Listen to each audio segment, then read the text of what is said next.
32 लाख रुपए की झाड़ी कटान पर सवाल।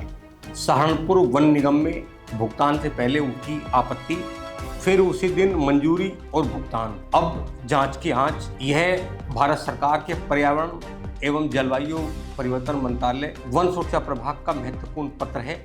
इसमें सहारनपुर वन निगम से जुड़े मामले की जांच के लिए उत्तर प्रदेश के प्रधान मुख्य वन संरक्षक को निर्देश दिए गए हैं कि जांच की जाए। दरअसल सहारनपुर के शिवालिक वन प्रभाग की मोहन रेंज से एक ऐसा मामला इन दिनों गंभीर सवाल खड़े कर रहा है। मामला है झाड़ी कटान के नाम पर करीब 32,22,000 रुपए के सरकारी भुगतान का। एक शिकायत में आरोप लगाया गया कि इस भुगतान की प्रक्रिया में गंभीर वित्तीय प्रशासनिक अनियमितताएं हुई। सबसे बड़ा सवाल उस वक्त उठा जब विभाग के एक वरिष्ठ अधिकारी ने ई नोट शीट पर साफ लिखा कि उपलब्ध फोटो और वीडियो जियो टैग्ड नहीं है और उनसे झाड़ियों के हटने की जरूरत भी स्पष्ट नहीं होती। इसके बावजूद शिकायत के मुताबिक उसी दिन करीब 32,22,000 का प्रस्ताव स्वीकृत हुआ और भुगतान की प्रक्रिया भी आगे बढ़ गई।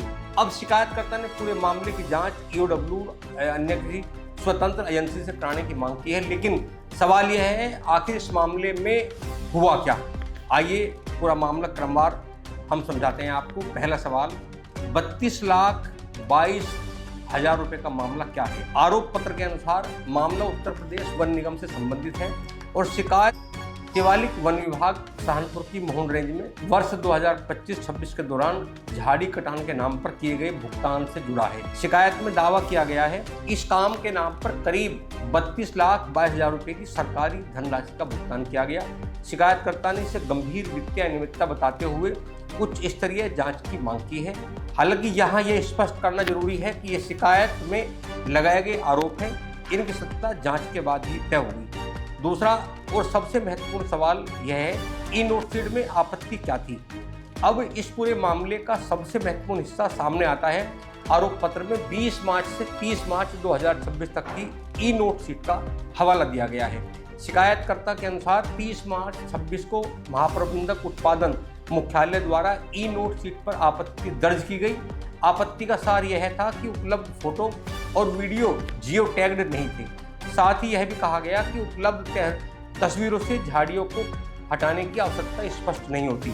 यानी जिस काम के आधार पर भुगतान का प्रस्ताव आगे बढ़ाया जा रहा था उसके समर्थन में प्रस्तुत साक्ष्यों पर ही वरिष्ठ अधिकारी ने सवाल उठा दिया था। यह आपत्ति इस पूरे प्रकरण की सबसे महत्वपूर्ण कड़ी बन जाती है।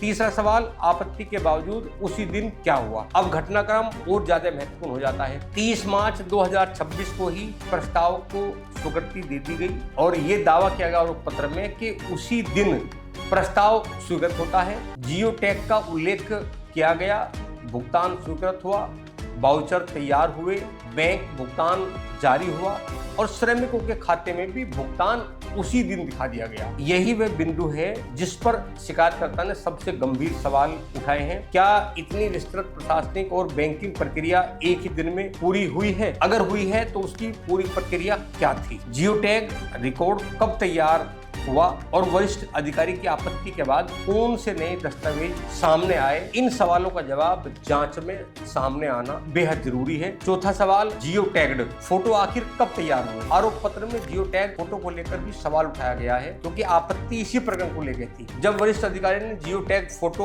और वीडियो उपलब्ध कराने को कहा तब शुरुआत में सामान्य फोटो प्रस्तुत किए गए। इन तस्वीरों को पर्याप्त नहीं माना गया, लेकिन इसके बाद उसी दिन जियो टैग रिकॉर्ड उपलब्ध होने का उल्लेख करते हुए प्रस्ताव स्वीकृत कर दिया गया। अब जांच का बड़ा सवाल यही है कि ये जियो टैग रिकॉर्ड वास्तव में कब बनाए गए? क्या ये वास्तविक स्थल की तस्वीरें हैं? उनकी लोकेशन क्या थी? फोटो किस तारीख और समय की थी? और क्या डिजिटल रिकॉर्ड से उनकी वास्तविकता की पुष्टि हो सकती है? इन्हीं सवालों के जवाब में यह साफ हो सकता है कि भुगतान के लिए प्रस्तुत दस्तावेज कितने विश्वसनीय थे। अब सवाल इस बात का है कि जिन श्रमिकों को भुगतान हुआ वे कौन श्रमिक? मामला सीधे भुगतान पाने वाले कथित श्रमिकों तक पहुंचता है। आरोप पत्र में यह भी मांग की गई है कि यह जांच भी होनी चाहिए कि जिन लोगों के खाते में श्रमिक के खातों में भुगतान दिखाया गया, क्या वे वास्तव में श्रमिक थे? क्या उन्होंने मोहन रेंज में काम किया? क्या उनका मास्टर रोल वास्तविक है, क्या पैसा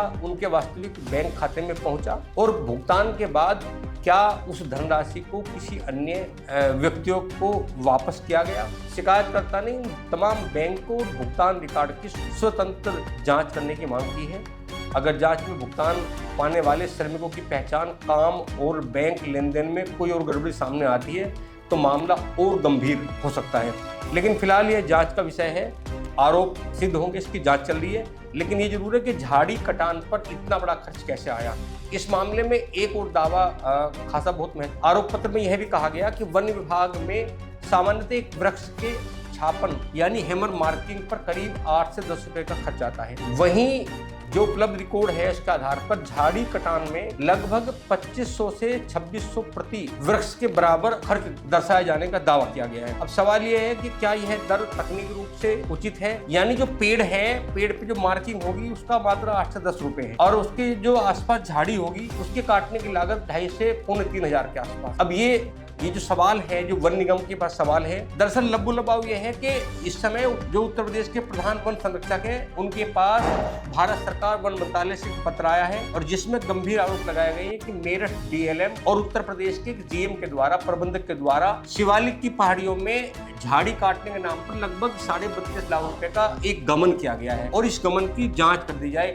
गमन इसलिए लगता है, एक ही दिन में प्रस्ताव लगभग 6 अधिकारियों के पास जाता है, फिर आपत्ति भी आती है, आपत्ति का निराकरण होता है, उसी दिन आपत्ति का निराकरण होता है, उसी दिन वो प्रस्ताव स्वीकृत होता है, उसी दिन उस प्रस्ताव पर जो रकम स्वीकृत हुई वो रकम संबंधित डिपार्टमेंट में पहुंच जाती है और उसी दिन डिपार्टमेंट से वो रकम जो झाड़ी काटने वाले श्रमिक हैं उनके खाते में पहुंच जाती है। सवाल यहाँ खड़े हुए, हालांकि इसकी जांच जारी है, इस जांच को लेकर पूरे उत्तर प्रदेश जो वन निगम है और उसकी सवालिया निशान खड़े हो गए हैं उनकी विश्वसनीयता पे कि आखिर क्या मामला है। इसमें सबसे जो महत्वपूर्ण है वो प्रबंध निदेशक और लेखा अधिकारी, इसके अलावा मेरठ रेंज के डीएलएम, इनकी भूमिका पर सबसे बड़ी जांच सवाल खड़े हुए हैं कि आखिर क्या हुआ। उस पूरे प्रस्ताव पर एक शिकायत, एक आपत्ति लगाएगी, उस आपत्ति को कैसे पूरा किया गया। तो ये पूरा लब्बू लबाव है कि उत्तर प्रदेश और उत्तरांचल के बॉर्डर पर शिवालिक की पहाड़ियों में झाड़ी काटने के नाम पर लगभग 12.5, जिसको लेकर भारत सरकार ने संबंधित विभाग से जांच कराने के तत्काल आदेश जारी किए हैं। हम परत इसके पूरे